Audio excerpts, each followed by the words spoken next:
भारत एक सोने की चिड़िया।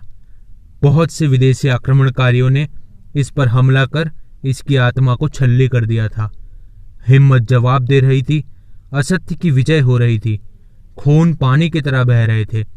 तभी कुछ वीर सपूत आक्रमणकारियों को हराने के लिए खड़े हुए। हमारे आज के तीसरे शो में हम इतिहास के इस सफर में आपके साथ 11वीं सदी आ पहुंचे हैं।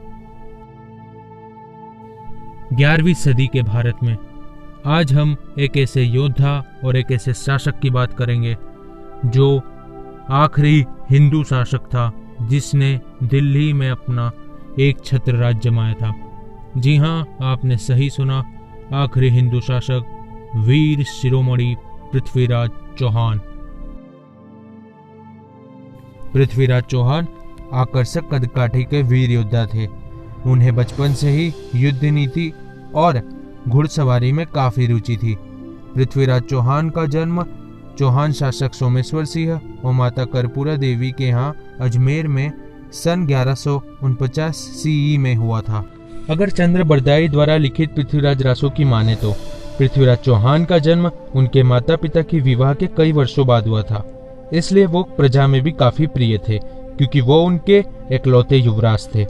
इसके अलावा उनके पिता के शासनकाल में उनकी जान को आए दिन खतरा बना रहता था, लेकिन ये वीर उस खतरे से भी लड़कर कलाकृति और युद्ध नीति का ज्ञान लेने में काफी तत्पर था।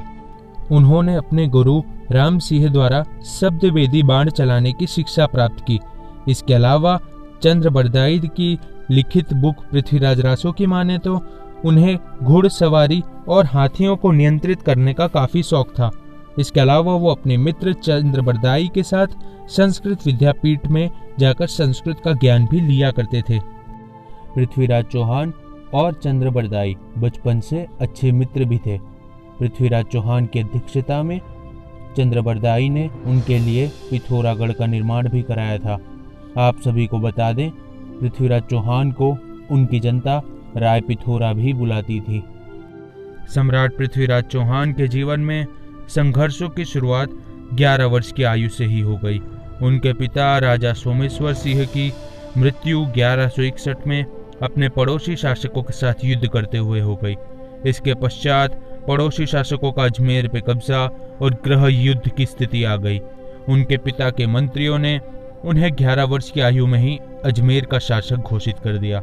इसके बाद उन्होंने बड़े ही सूझबूझ और कौशल्य के साथ अजमेर को गृह युद्ध से बचाया और अपने पड़ोसी शासकों के साथ 1161 से 1175 के बीच युद्ध कर उन्हें परास्त किया और एक संगठित संयुक्त राजपूताने के वो शासक बने। गौर करने की बात यह है कि ऐसा करने वाले वो पहले राजपूत बने। सम्राट पृथ्वीराज चौहान ने राजपूताने पे अपना एक छत्र शासन जमा लिया था। 1180 का समय आते आते उन्हें दिल्ली अपने नाना राजा अनंतपाल से विरासत में मिली। राजा अनंतपाल की एकलौती पुत्री कर्पूरा देवी के पुत्र होने के कारण उन्हें दिल्ली विरासत में मिली। राजा अनंतपाल के पश्चात उन्होंने खुद को 1180 में दिल्ली का सम्राट घोषित किया। उन्होंने 1180 में राजा जयचंद की पुत्री राजकुमारी संयोगिता से विवाह रचाया। राजकुमारी संयोगिता और सम्राट पृथ्वीराज चौहान की प्रेम कथा जग जाहिर है। राजकुमारी संयोगिता से विवाह राजा जयचंद की आज्ञा के बिना हुआ था। इस कारण ईस्वी सन 1181 से 1182 के मध्य पृथ्वीराज चौहान और जयचंद के मध्य युद्ध हुआ। परिणाम यह आया कि सारे उत्तर भारत पे पृथ्वीराज चौहान का एक छत्र राज हो गया। सम्राट पृथ्वीराज चौहान ने सारे चौहान साम्राज्य को पूरे उत्तर भारत में फैला दिया था। इसी बीच गजनी से एक लुटेरा अपने देश को सोने की चिड़िया बनाने के सपने को लेकर भारत आया। 1190 में उसने भारत के पंजाब के सरहिंद के किले पर कब्जा कर लिया। इसके बाद 1191 में उसकी भिड़ंत वीर शिरोमणि पृथ्वीराज चौहान से पहली बार हुई। पृथ्वीराज चौहान संयुक्त भारत की सेना का नेतृत्व कर रहे थे, जिसमें 3 लाख का विशाल सैन्य बल और 500 हाथी थे। वहीं गौरी के पास भी 2 लाख का सैन्य बल था। युद्ध का ये परिणाम आया कि तराइन की पहली लड़ाई 1191 में गौरी हार गया और उसे दिल्ली ले जाया गया। लेकिन वहां भारतीय मान्यताओं के हिसाब से वो निहत्था था, उसे जिंदा छोड़ दिया गया इस शर्त पे कि वो भारतवर्ष कभी नहीं आएगा। पृथ्वीराज रासो की माने तो पृथ्वीराज चौहान ने उन्हें 17 बार हराया था। गौरी इसका बदला लेने के लिए वापस आया। 1192 में गौरी ने तराइन के ही मैदान पे पृथ्वीराज चौहान को चुनौती दी। इस बार गौरी 4 लाख की सेना लेकर आया था और इस बार पृथ्वीराज चौहान के साथ कोई संयुक्त सेना नहीं थी। उनके पास उनकी ही 2 लाख की सेना थी। किसी ने भी पृथ्वीराज चौहान को समर्थित नहीं किया। वहीं एक गद्दार शासक राजा जयचंद ने अपना बदला लेने के लिए पृथ्वीराज चौहान के विरुद्ध ही सेना उतार दी और गौरी इसके सामने ये शर्त रखी कि पृथ्वीराज के बाद उसे सम्राट बना दिया जाए। इसका परिणाम यह आया, पृथ्वीराज चौहान 1192 में तराइन का दूसरी लड़ाई हार गए।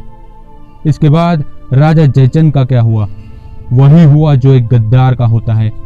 गौरी ने उन्हें दिल्ली का बादशाह नहीं बनाया, बल्कि ये कहा कि जो अपने देश का ना हो सका वो मेरा क्या होगा। राजा जयचंद का गला काट के चौराहे पे टांग दिया और वो लुटेरा गौरी सम्राट को अपने साथ दिल्ली से गजनी ले गया। सम्राट पृथ्वीराज चौहान पर गौरी ने अनेकों अत्याचार किए थे। इस बीच जब सम्राट गौरी को आंख दिखा रहे थे, तब गर्म सलाखों से गौरी ने उनकी आंख निकलवा दी। उनके राजनायक और उनके मित्र चंद्रबरदाई को भी गिरफ्तार कर कारागृह में डाल दिया गया। तब पृथ्वीराज चौहान आत्मगलीन होकर सोच रहे थे कि क्यों उन्होंने गौरी को 17 बार जिंदा छोड़ दिया। इसके बाद गौरी ने तीरंदाजी की प्रतियोगिता रखी, जिसमें चंद्रबरदाई ने गौरी को कहा कि सम्राट को शब्दभेदी बाण की तकनीक आती है। इसके बाद गौरी ने कहा यदि वो प्रतियोगिता जीतते हैं तो ठीक, नहीं तो उन्हें मार दिया जाएगा। इसके बाद गौरी को मारने के लिए चंद्रबरदाई ने अपना एक दोहा पृथ्वीराज चौहान को कहा ताकि वो तीर चला सके। वो कुछ इस प्रकार था, 4 बाज 24 गज अंगुल अष्ट प्रमार, तह बैठो सुल्तान है मत चूके चौहान। इसके बाद पृथ्वीराज चौहान ने गौरी के ऊपर तीर चला दिया और गौरी की वही मृत्यु हो गई। गौरी की मृत्यु के साथ ही चंद्रबरदाई ने पृथ्वीराज चौहान को भी खंजर घोंपा और खुद को भी मार दिया और वहीं पर अपने प्राण का बलिदान दे दिया। तो दोस्तों, ये वीर शिरोमणि सम्राट अपनी मृत्यु के इतने वर्ष बाद भी हमारे दिलों में जिंदा हैं। तो आज के हमारे शो को लाइक कीजिए, शेयर कीजिए, हमारे चैनल को सब्सक्राइब कीजिए। तब तक के लिए जय हिंद।